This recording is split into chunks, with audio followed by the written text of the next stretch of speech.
حسین حسین حسین حسین حسین حسین یا حسین حسین الغریب الغریب الحسین حسین۔ امام خمینی کو ڈاکٹرز نے ریکمینڈ کیا کہ آپ کو کسی پرفضا مقام پہ رہنا پڑے گا۔ اب تہران کی فضا آپ کو پتہ یہ پولیوٹڈ اور یہ اور وہ، تو ان کو شمال میں جانا پڑا جو تھوڑی پرفضا مقام سمجھا جاتا تھا۔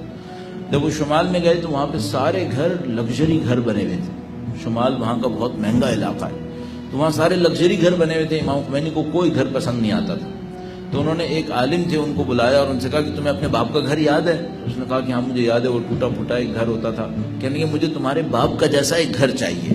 تو اس نے کہا کہ شمال میں اتنا لگژری گھر بنے ہوئے ہیں، وہاں ایسا ٹوٹا پھوٹا ہمیں بنانا پڑ جائے گا ویسے ہی، ورنہ نہیں ملے گا۔ انہوں نے کہا نہیں جاؤ ڈھونڈو، ورنہ میں وہاں جاؤں گا ہی نہیں۔ تو وہ بہرحال یہ جو علاقہ ہے جمران ٹائپ کا، اس میں ان کو ایک گھر مل گیا، جو آپ نے دیکھا ہوگا آپ میں سے اکثر لوگوں نے، 2 کمرے ادھر ہیں 2 کمرے ادھر ہیں، بیچ میں ایک برآمدہ ہے جس کے اوپر ایک پلیٹ فارم لگا دیا گیا تھا تاکہ وہ اس گھر کمرے سے نکل کے اس کمرے میں آئے تو ان کو سیڑھیاں نہ چڑھنی پڑے۔ بہت چھوٹا سا گھر ہے، یہ ان کو مل گیا۔ امام خمینی سے کہا کہ بھائی آپ کے لیے گھر مل گیا ہے اور اب آپ اس گھر کے اندر شفٹ ہو جائیں۔ تو انہوں نے کہا کہ جب میں اس گھر میں شفٹ ہوں گا تو محلے پہ کیا اثر پڑے گا؟ تو انہوں نے کہا حاجی گا یہ تو آپ نہ پوچھیں، بہتر ہے مثلا ہمارے خیال میں کہ اتنی زیادہ ہمیں وہاں پہ چیکنگ کرنی پڑے گی کہ محلے کا ہر آدمی متاثر ہوگا۔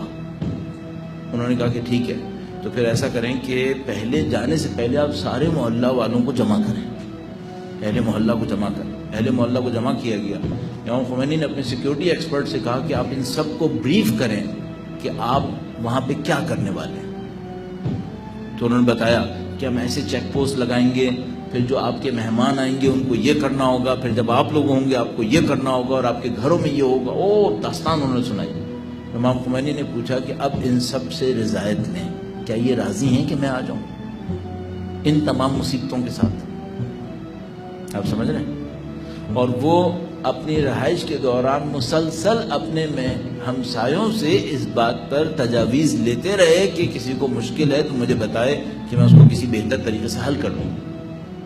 میرا خیال ہے عزیزان محترم، آپ اسلامی تحریک کے ایک سینٹر ہونے کے ناطے اپنی ذمہ داری سمجھیں کہ آپ کے ہمسائے آپ کے ہاتھوں پریشان نہ ہوں۔ اس کے اوپر مددی مددی